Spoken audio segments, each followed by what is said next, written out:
નમસ્કાર વિદ્યાર્થી મિત્રો, આજના વિડીયોની અંદર આપણે ધોરણ 10 વિષય ગણિતનું પ્રથમ પરીક્ષા 2025 માટેનું બેઝિક ગણિતનું આજે લેવાયેલ ઓરિજિનલ પેપરનું સોલ્યુશન કરીશું. મિત્રો, આ પેપર બનાસકાંઠા જિલ્લાનો છે. જિલ્લા વાઇઝ પેપર અલગ હોય છે, પણ આમાંથી જો તમારે પ્રશ્ન આવતા હોય તો તમે પણ જાતે સોલ્યુશન કરી શકો છો. ઓકે, તારીખ 3/10/2025નું આ પેપર છે. કુલ 80 ગુણનું પેપર હતું. તો પ્લીઝ મિત્રો, વિડીયોને અંત સુધી જરૂરથી જોજો. આપણે કમ્પ્લીટ સાચું સોલ્યુશન તમને કરાવીશું અને પાછળ કયા કયા દાખલા પૂછાણા હતા જે વિદ્યાર્થીઓને બાકી હોય પેપર, એમને પણ આઈએમપી દાખલા કહેવાય, એટલે એ પણ જરૂરથી જોજો. આવા ઉપયોગી વિડીયો માટે ચેનલને સબસ્ક્રાઈબ કરજો અને તમારા બીજા મિત્રોને પણ શેર કરી દેજો.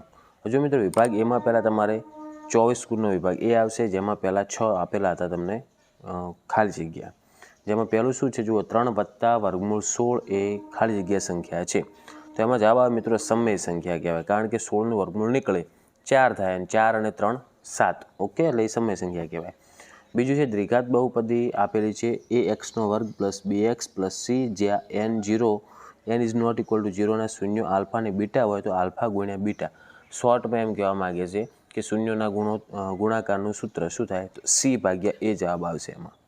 ત્રીજો પ્રશ્ન, બિંદુ -4 અને 3નું ઉગમ બિંદુથી અંતર ખાલી જગ્યા છે. હવે ઉગમ બિંદુથી એટલે કે 0 0 લેવાના x અને y, અને x1 y1 0 0 અને x2 y2 આપેલ છે તમને. તો એના ઉપરથી ઉગમ બિંદુનું સૂત્ર મૂકીને તમે જવાબ આપ્યો છે. ઇઝી દાખલો હતો, એમાં 5 જવાબ આવશે. પછી ચોથું છે, જો અવલોકનો આપેલા છે તમને લાઇનસર વધારે, એમાં જો બહુલક પહેલથી કહી દીધો 3 હોય તો જો અવલોકનો આપેલું હોય ને બહુલક શોધવાનો હોય તો મતલબ જે અંક વધારે વખત રિપીટ થતો હોય એનું બહુલક કહેવાય. તો પહેલેથી કીધેલ છે બહુલક 3 હોય તો એક્સની જગ્યાએ શું આવશે, 3 જ આવશે, કારણ કે જુઓ તમને પહેલેથી 3 2 વાર આપેલા છે અને 2 પણ 2 વાર આપેલ છે. તો હવે બહુલક જો 3 કરવો હોય તો એક્સની જગ્યાએ શું કિંમત લેવી પડે, 3 લેવી પડે. પાંચમું છે સમતોલ પાસા પર 4 આવવાની સંભાવના, તો 1/6 આવશે. પછી છઠ્ઠું, PE + PE બાર તો એનો જવાબ થાય 1. પછી વિકલ્પ આપણે પસંદ કરવાના હતા 6, જેમાં પહેલું આપેલ છે ખાલી જગ્યાએ મધ્યવર્તી સ્થિતિમાનનું માપ નથી, તો એમાં ડી જવાબ આવે, વિસ્તાર. આઠમું છે, જો PA = 0.61 હોય તો PA ખાલી જગ્યા, તો એમાં બી આવશે 0.39. નવમું, જો દ્વિઘાત બહુપદી આપેલ છે એના શૂન્યો પરસ્પર વ્યસ્ત હોય તો એમની કિંમત શું થાય. આ દાખલો થોડોક તમને હાર્ડ લાગ્યો હશે, પણ એમાં જવાબ આવશે સાચો મિત્રો, તમને જણાવી દઉં, ઓપ્શન સી 9 આવે. રેડી. 10મું જુઓ, ચોક્કસપણે ઉદ્ભવતી ઘટનાની સંભાવના, તો 10માં આવશે C1. પછી 11મું છે, બિંદુ 8 - 3નું x અક્ષથી લંબ અંતર કેટલું થાય, તો x અક્ષથી લંબ અંતર પૂછ્યું છે એટલે xથી લંબ ઉપર થાય એટલે +3 આવશે. ઓકે, તો એમાં જવાબ આવશે ઓપ્શન એ. 12મું છે, ખાલી જગ્યા એ અસમય સંખ્યા નથી, તો સી જવાબ થાય, કારણ કે વર્ગમૂળમાં 225 એવી સંખ્યા છે જેનું વર્ગમૂળ 15 થાય છે. તો જે સંખ્યાનું વર્ગમૂળ નીકળે એ સંખ્યા સમય કહેવાય. ઓકે, તો એમાં ઓપ્શન સી આવશે. પછી ખરા ખોટા આપેલા હતા. 13મું છે, z = 2m - 3x બાર, તો આ વિધાન ખોટું થાય, કારણ કે સૂત્ર થાય 3m - 2x બાર. પછી 14મું આપેલ છે, આકૃતિમાં કોઈ બહુપદી y = px નો આલેખ આપેલ હોય અને આ કિસ્સામાં pxના શૂન્યોની સંખ્યા 3 છે, તો આપણે y = px કીધો છે એટલે આપણે ym ઉપર કેટલી વાર રેખા સ્પર્શ કરે છે જોવાનું, એક જ વાર કરે છે, એટલે આ વિધાન ખોટું થશે. ઓકે, પછી આગળ 15મો છે, અશક્ય ઘટનાની સંભાવના 0 છે, તો આ વિધાન કેવું થશે, સાચું થશે. ઓકે. 16મો, બિંદુ 20 અને 21 ઉગમ બિંદુથી અંતર 41 એકમ થાય, તો આ વિધાન કેવું થાય, ખોટું. પછી 17મું છે, જેમાં તમારે એક વાક્યમાં પ્રશ્ન જવાબ આપવાના હતા. તો 50 ગુણની પરીક્ષામાં ઉર્વિજાને 50 ગુણ મળે તેની સંભાવના શોધો. હવે 50માંથી 50 એટલે તો આમાં શક્ય પરિણામ 1, પણ કુલ પરિણામ નીચે આવશે 51. એનું કારણ છે કે 50માંથી 0 પણ મળી શકે છે. ઓકે, એટલે 0 પણ ગણતરીમાં ગણવા પડશે કુલ પરિણામ, એટલે 1/51. 18મું છે, સમતલમાં બે બિંદુઓ વચ્ચેનું અંતરસૂત્ર જણાવો. અંતરસૂત્ર જાણવા માટે તમને અંતરસૂત્ર આવડવું જોઈએ. તમે ડાયરેક્ટ લખી શકો છો કે વર્ગમૂળમાં x2 - x1² + y2 - y1², અથવા તમે વર્ગમૂળ ના કરવું હોય તો સામે જે હોય સંખ્યા એનો વર્ગ રાખવો પડશે. 2 સૂત્ર થતા હતા.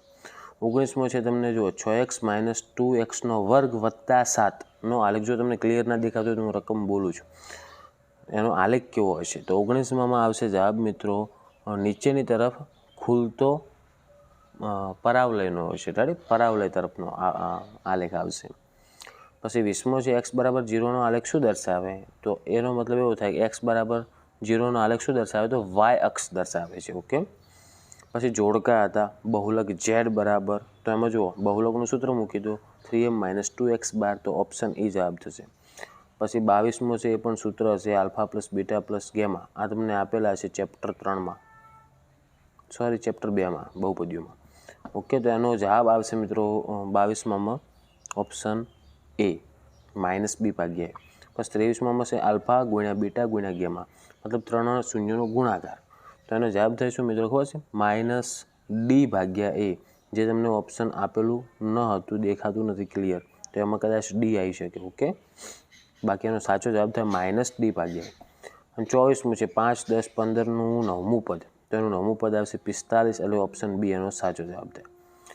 ઓકે, હવે જો આગળ વિભાગ બી જોઈશું આપણે. વિભાગ બીમાં તમને દેખાય છે આ બધા દાખલા છે, એનો સ્ક્રીનશોટ લઈ લો જેમને પેપર બાકી હોય, કારણ કે એમને કામ લાગે તૈયારી માટે.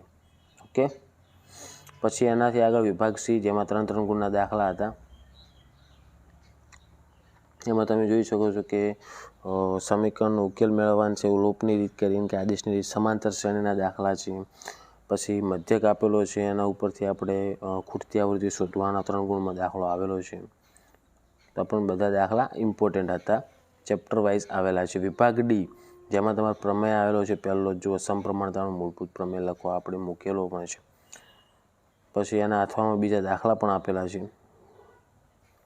અને લાસ્ટમાં વિભાગ ડીની અંદર જુઓ પાછળ 51મો છે, જેમાં ખૂટતી આવૃત્તિ શોધવાની છે, જેમાં મધ્યસ્થ આપેલો છે.